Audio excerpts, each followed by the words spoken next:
안녕하십니까, 이진우입니다. 최근에 아파트 분양가가 조금씩 계속 오르는 추세입니다. 문제는 이렇게 분양가가 오르다가 9억 원을 넘게 되면 지금 기준으로는 중도금 대출도 안 되고요. 또 신혼부부나 처음으로 집을 사는 사람들에게 주던 특별공급도 안 되고 그런 변화가 생깁니다. 그래서 이 9억 원이라고 하는 허들 기준을 좀 바꿔야 되는 게 아니냐는 지적들도 나옵니다. 오늘은 이 얘기를 좀 자세하게 들어보겠고요. 페인트 회사들이 페인트 가격을 올리기로 했습니다. 요즘에는 뭐가 가격 오른다는 게 아주 새로운 얘기는 아닌데 또 페인트 가격이 오르면 여러 영역에 영향을 주는 거라서 이 내용도 간단히 좀 들여다보겠습니다. 삼성전자가 앞으로 임직원 인사제도를 바꾸기로 했습니다. 지금처럼 상대평가를 하는 게 아니라 절대평가로 하겠다는 건데 굳이 이렇게 바꾸는 이유는 뭐고 삼성의 이런 변화가 어떤 의미가 있는 건지도 좀 짚어보겠습니다. 11월 19일 금요일 손에 잡히는 경제, 광고 잠깐 듣고 시작하겠습니다. 네, 하루에도 수백 개씩 쏟아지는 경제 뉴스들 중에서 저희가 고르고 또 골라서 딱 3개만 깔끔하게 정리해드리죠. 오늘은 금요일이라서 금요일에만 나오시는 안승찬 경제전문기자 나와 계시고요. 김현우 행복자산관리연구소장, 그리고 손에 잡히는 경제 박세훈 작가 항상 나와 계시듯이 오늘도 나와 계십니다. 어서 오십시오. 네, 안녕하세요. 김현우 소장님, 네. 최근에 아파트 분양가가 뭐 모든 지역이 다 그런 건 아니지만 우리가 관심 있는 뜨거운 지역들은 대체로 분양가 상한제를 적용받고 있어서 그랬었죠. 그나마 싸다. 네. 주변에 비해서는. 네. 그래서 이른바 로또 분양이라는 얘기도 있었는데 네. 이 분양가가 조금씩 높아지는 추세인가 봐요. 네, 뭐 주변 시세에 맞춰서 같은 폭으로는 아니지만 조금씩 올라가고 있는 모습이기는 합니다. 일단 다음 달에 3차 청약이 계획되어 있는 3기 신도시 중에 이제 과천 같은 경우에는 84제곱미터의 분양가가 한 8억 8천만 원이에요. 예. 주변 시세에 비하면은 뭐 싸다고 볼 수도 있는데 거의 이제 9억 원에 근접했죠. 여기에 발코니 확장이라든가 우리 뭐 들어갈 때 각종 선택 옵션들 요거 합치면 9억 원이 넘어갈 수도 있고요. 그리고 네. 지금은 사전 청약의 추정 분양가니까 2, 3년 후에 본 청약에서 분양가는 뭐 거의 비슷한 수준이라고 얘기는 하지만 올라갈 수도 있는 거고요. 그러면 이제 9억 넘어갈 수도 있죠. 또 가장 또 어떻게 보면 관심이 많은 뭐 유사일에 가장 규모가 크다. 그리고 서울 시내에서는 앞으로 전무후무할 거다. 앞으로도 안 나타날 거다라고 하는 재건축 단지 뭐 둔촌주공 같은 경우에도 준공이 2023년 8월 예정입니다. 네. 내후년 8월인데 지금 한창 공사가 진행 중이고요. 분양은 내년 2월에 할 것으로 지금 예상은 되고 있어요. 그런데 이제 분양에 대한 시한은 없습니다. 그러니까 내년 2월에 안 돼도 뭐 5월에도 할 수 있는 거고. 준공 다 하고 해도 되는 거고. 그렇죠. 그러면 이제 후분양이 되는 거죠. 그렇게 될 수도 있습니다. 지금까지는 이제 조합하고 HUG, 허그에 각각 제시하는 분양가가 전혀 맞지 않았기 때문에 계속 미뤄져 왔던 건데. 그러니까 받겠다는 분양가와 네. 정부에서 받으라는 분양가가 차이가 많이 났었죠. 그래서 계속 미뤄졌었는데 그러다 보니까 예전에 제시했던 분양가보다는 당연히 이제 건축비도 올라가고 하면서 점차 올라갈 수 있잖아요. 네. 그렇게 올라가고 있는 상황인데 얼마 전에 정부에서 분양가 상한제 매뉴얼에 대한 걸 발표를 했습니다. 요렇게 가이드라인을 줄 테니까 지자체나 이런 것들이 심사를 할 때 임의로 깎지 말고 요 범위 안에서 깎아라. 요런 항목에 대해서라는 걸 제시한 건데 예. 국토부에서 고시한 기본형 건축비를 지자체가 임의로 조정하지 말아라. 그리고 조정을 하더라도 플러스 마이너스 5%에서 조정을 해라. 예. 라고 해놨습니다.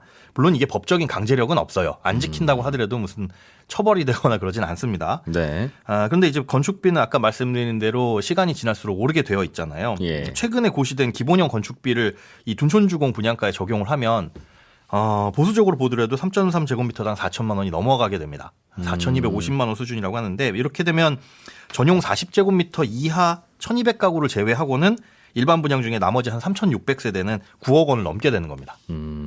그러면 뭐 대부분이 예. 넘어간다 이렇게 볼 수가 있겠죠. 근데 분양가는 뭐 8억 9천일 수도 있고 9억 1천일 수도 있고 네. 뭐 그거야 뭐 움직일 수 있을 것 같은데 예. 분양가가 9억이 넘어가면 뭔가 제도가 싹 바뀝니까?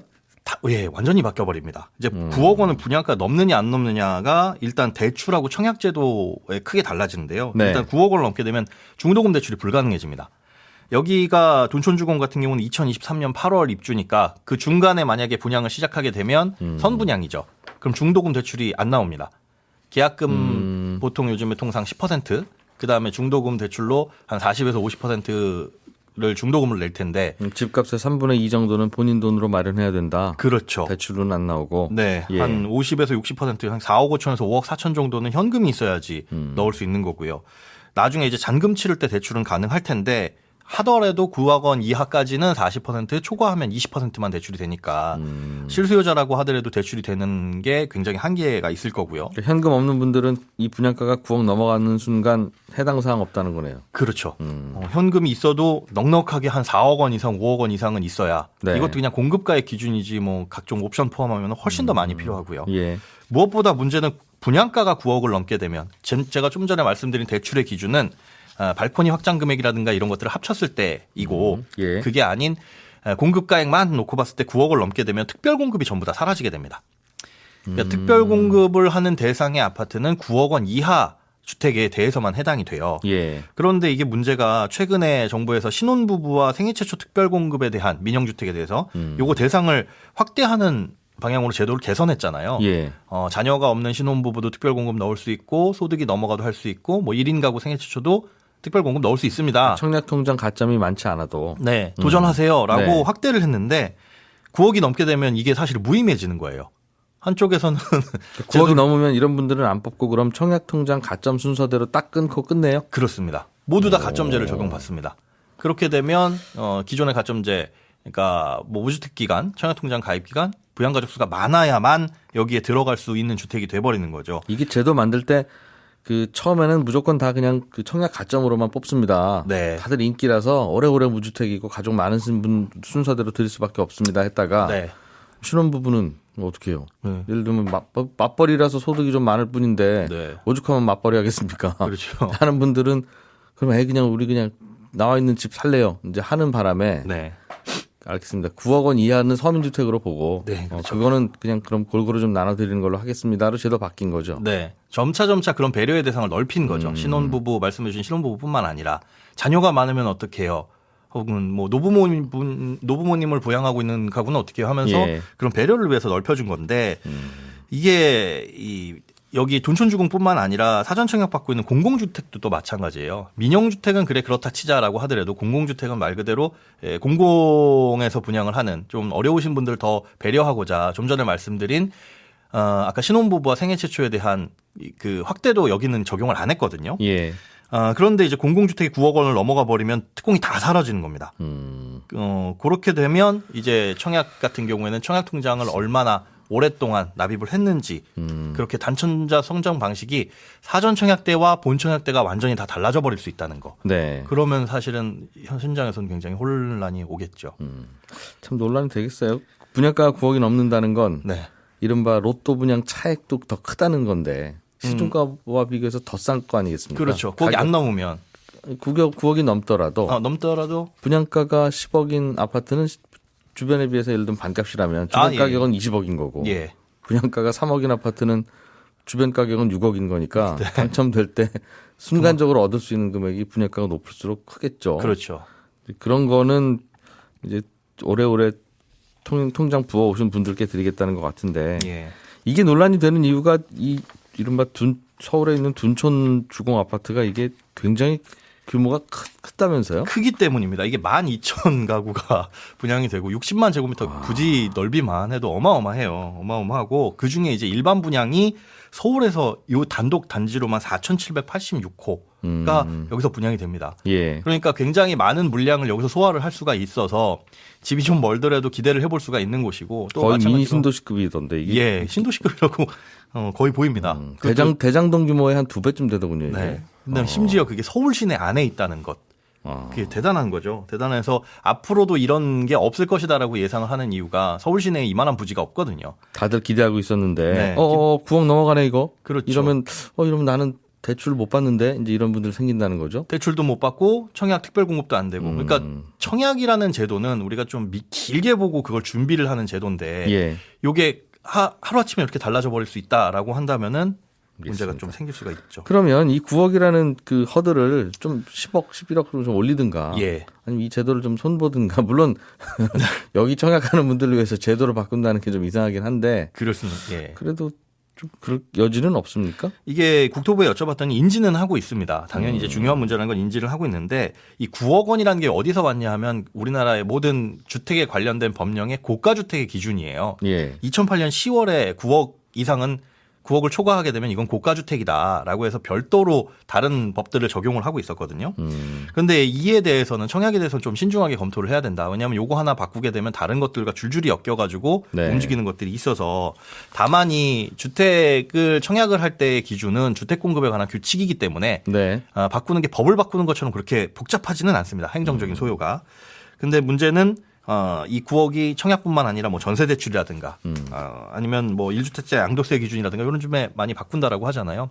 이런 것들과 연관이 있어서 단독적으로 이것만 바꾸기에는 신중한 검토가 필요하다라는 입장. 우리 법에서는 이렇게 금액으로 찍어놓은 게 굉장히 많은데 네. 형법으로 가도 징역 2년 또는 1,000만 원 이하의 벌금 네. 뭐 이렇게 나오면 예전에는 1,000만 원이면 한 5년은 벌어야 되는 돈이니까 벌금도 참 세네 이렇게 생각할 텐데 요즘엔 저 그냥 다 벌금 낼래요 하는 거 아니겠습니까? 그렇죠. 그게 달라진 게 인플레가 반영이 안 되니까 네. 이것도 마찬가지고 예. 이런 거는 이제 앞으로는 굳이 매번 법을 안 바꾸더라도 항상 시행 규칙에 주택과 관련한 건 주택가격 상승률 평균을 반영하고 예. 예를 들면 벌금에 들어있는 것들은 우리나라 평균 물가 상승률이나 근로자 소득을 반영하고 자동으로 좀 조절이 되게 매년까지는 아니더라도 5년에 한 번씩은 조정을 해야지 현실적이 될 것 같지 않으세요? 네. 감사합니다. 박세훈 작가님. 네. 페인트 가격도 올라갔습니까? 네. 이제 뭐 오른다는 건 뉴스가 아니고 예. 다 오르는데 뭐 안 오르는 게 뉴스가 될 지경인데 페인트 업체들이 10% 정도 가격 올리기로 했습니다. 오르는 이유는 대부분 비슷합니다. 원자재 가격 오르고 공급 잘 안 되고. 근데 페인트는 특히 수천 가지 합성 화합 물질을 혼합해서 만들기 때문에 예. 유가 오르는 게 아주 치명적이에요. 재료는 대부분 그리고 또 재료는 대부분 수입을 하고 판매는 주로 국내에서만 하다 보니까 환율 변동에도 굉장히 민감한데 올해 달러 가격이 비싸지다 보니까 타격이 더 컸습니다. 달러가 올라간 쪽 환율이 올라가면 페인트 값도 또 올라가고. 그렇습니다. 그리고 캔 가격 있죠? 예. 캔 가격도 올랐어요. 페인트 담는 통. 페인트 통. 네, 캔 가격 오르는 다음에 통 가격도 올라서 어쩔 수 없다는 게 업체들 입장이고 유럽 같은 경우도 뭐 유럽 최대 업체가 가격 15% 더 올리기로 했어요. 올해 연말까지. 페인트 가격을. 상반기에 9% 올렸는데 15% 올리니까 올해 한 24% 정도 올리는 거죠. 나는 페인트 안 쓰니까 페인트 가격 오르는 건 별 영향 없겠다 생각하실 수도 있는데 페인트가요. 전자제품, 건설, 항공, 반도체 뭐 사실상 모든 산업군에 사용되기 때문에 페인트 가격 오르면 기업 원료 비용 오르고 상품 가격 오릅니다. 그리고 자동차 보험료에도 영향을 줄 수 있다고 하더라고요, 이게. 왜냐면 색깔이 있는 모든 건 다 페인트를 쓸 테니까. 그렇죠. 보험료 산정할 때 자동차 수리비도 산정 기준에 들어가는데 자동차 수리비에서 가장 많은 비중 차지하는 게 부품 가격이거든요. 비용이 한 대략 47%가 부품 가격인데 그 부품에는 다 페인트 칠해져 있다? 그렇습니다. 에이. 페인트 비용이 수리비에 30% 들어갑니다. 실제로 그래요. 이게 그래서 자동차 수리하는 쪽에서 그렇게 많이 들어가요? 네, 페인트 업체가 자동차 수리하는 협회 쪽에다가 이번에 페인트 가격 이만큼 올랐습니다라고 통보를 하면 수리하는 협회 쪽에서 보험사에 연락합니다. 이런 요인이 발생해서 우리가 수리비를 올려야 될 것 같습니다. 라고 얘기를 하면 보험협회랑 뭐 국토부랑 다 만나가지고 협의하게 돼 있어요. 사고가 나면 무조건 밖에는 긁히니까 다시 칠하긴 해야 되잖아요. 무조건 칠해야 되는 겁니다. 세상에. 근데 그 비용이 그렇게 비싸다. 그렇습니다. 일단은 의견 조율하는 과정 거쳐서 보험료가 인상이 되든지 안 되든지 하긴 할 건데 일단 보험료 인상 요인이 발생했다라는 건 사실입니다. 페인트 가격이 오르는 바람에 네. 자동차 보험료까지. 네. 페인트가 많이 쓰이긴 쓰이는데 자동차 고칠 때 이렇게 비싸게 들어가는 줄은 몰랐네요. 네. 예. 안승찬 기자님, 네. 삼성전자가 이제 직원들을 평가하고 뭐 승진하거나 월급 올리고 내리고 하든가 할 때 예. 그동안은 상대 평가를 했나 봐요. 상대평가를 하는 기업들이 많죠. 대부분이 상대평가를 하죠. 근데 절대 평가를 도입하겠다 이제. 예, 그렇습니다. 그러니까 뭐 아직 확정된 건 아닌데 하여튼 회사에서 직원들한테 인사제도 개편안에 대해서 공개를 했기 때문에 예. 이게 의견 수렴해서 조만간 확정될 것 같은데 뭐 이런 언론 보도에는 이런 내용들이 많이 나왔어요. 예를 들면 뭐 김 대리님, 이 차장님 이런 호칭 대신 김프로, 이프로 뭐 이렇게 불러라. 뭐 아니면 김현우님, 이진우님 뭐 이런 식으로 호칭을 바꾸겠다는 내용이 주로 기사에 많이 나왔는데 예. 사실 더 중요한 변화가 이제 평가 제도를 절대 평가로 바꾸겠다는 내용인데 이게 굉장히 의미 있는 변화입니다. 왜냐하면 그러니까 삼성도 그렇습니다만 대부분의 회사들이 상대 평가로 해서 왜 S 등급, A 등급, 뭐 B, C, 예, 예. 5단계 이렇게 하잖아요. 그래서 줄 세워서 상위 10%는 S 등급, 뭐 중간은 뭐 B 등급 뭐 이런 식으로 네. 뭐 이런 식으로 줄 세기를 해서 하는데 이거를 앞으로는 그런 식으로 안 하고 삼성이 이번에 공개한 제도는 상위 10%만 1등급을 주고 나머지는 다 절대 평가를 하겠다는 거예요. 그러니까 한 팀에서 어떤 프로젝트를 5명이서 했다. 그럼 그중에서 누구는 반드시 B등급을 주고 누구는 넌 그중에서 제일 못했으니까 D등급 이렇게 하지 말고 뭐 다 잘했으면 다 B등급이고 다 못했으면 다 C등급이고 뭐 네. 이렇게 그냥 성과로 절대적인 기준으로 평가하겠다 뭐 이런 게 들어갔고 또 그동안에는 이 평가를 부서장만 평가 권한을 가지고 있었는데 동료 평가도 같이 넣기로 했거든요. 네. 그러니까 프로젝트를 10명에서 했다. 그러면 나머지 9명도 서로를 평가하게. 그래서 뭐 카카오 같은 데 물어보니까 거기도 이제 동료 평가하는데 다 익명으로 이제 평가를 하는데 주관식도 쓸 수 있도록 돼 있대요. 네. 그래서 넌 왜 이렇게 맨날 늦게 오니? 뭐 이런 것도 이런 것도 평가에 쓰고 뭐 이런 식으로 한다고 하는데 삼성이 이제 일반적으로 뭘 하나 바꾸면 다른 기업들도 따라서 바꾸는 경우들이 많기 때문에 예. 이런 변화들은 앞으로 꽤 있을 것 같습니다. 상대평가를 굳이 하라는 이유가 예. 절대평가로 그냥 뭐 그렇게 알아서 주세요라고 하면 팀장도 사람인지라 네. 이 사람하고 척지고 싶지 않고 네. 굳이 난 저 녀석은 정말 손 봐줄 거야 하는 친구 아니면 다 A등급 1등급 주고 싶죠. 그 뭐 내 돈으로 월급 주는 거 아닌데 네. 그러다 보면 변별력도 없고 그러니까 상대평가로 하라는 거 아니었겠습니까? 맞습니다. 뭐 그래서 사실은 그 동안에는 상대평가가 가장 효율적인 방법이다. 예. 어쨌든 순서로 정해야 되는 거 아니냐. 그래서 이제 그렇게 해외 기업들도 예전에는 많았는데 네. 외국도 그렇고 굉장히 지금 절대평가로 넘어서는 분위기가 많아요. 이유가 뭐예요? 이유는 뭐냐면 그러니까 어떤 분위기냐면 상대평가를 하면 서로 협력하는 분위기를 해칠 수 있다. 이게 가장 큰 이유입니다. 그러니까 당연히 상대평가를 하면 누군가는 S를 받아야 되고 누군가는 최하 등급을 받아야 되는데 네, 예. 그럼 내가 최하 등급을 안 받으려면 쟤는 밟아야 되겠구나. 아, 그때 그 거래처 김 과장 연락처 좀 줘봐 그러면 저 없습니다 이런다는 거죠.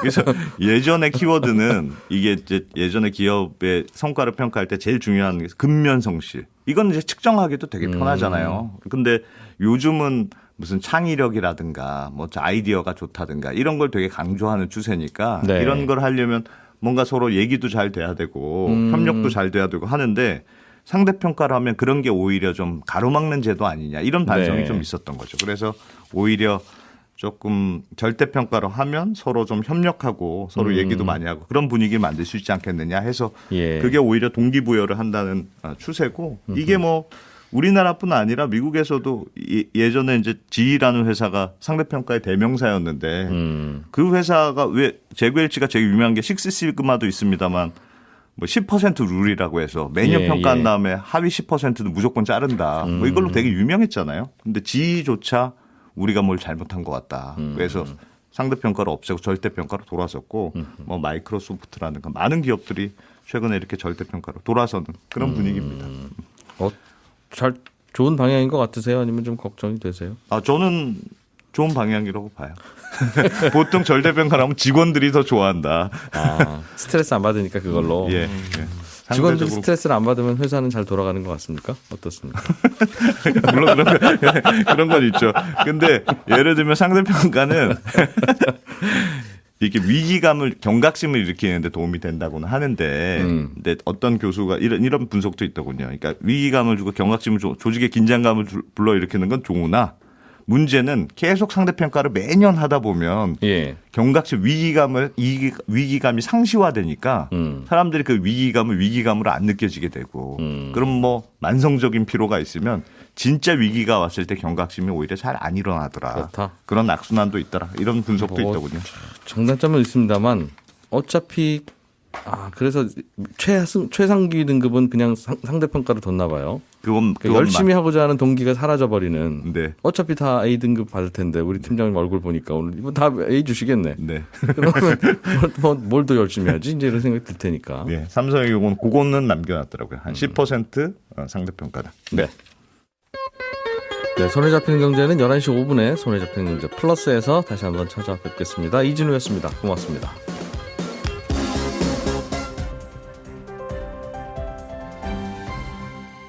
경제를 생각하는 사람들의 즐거운 습관. 이진우의 손에 잡히는 경제.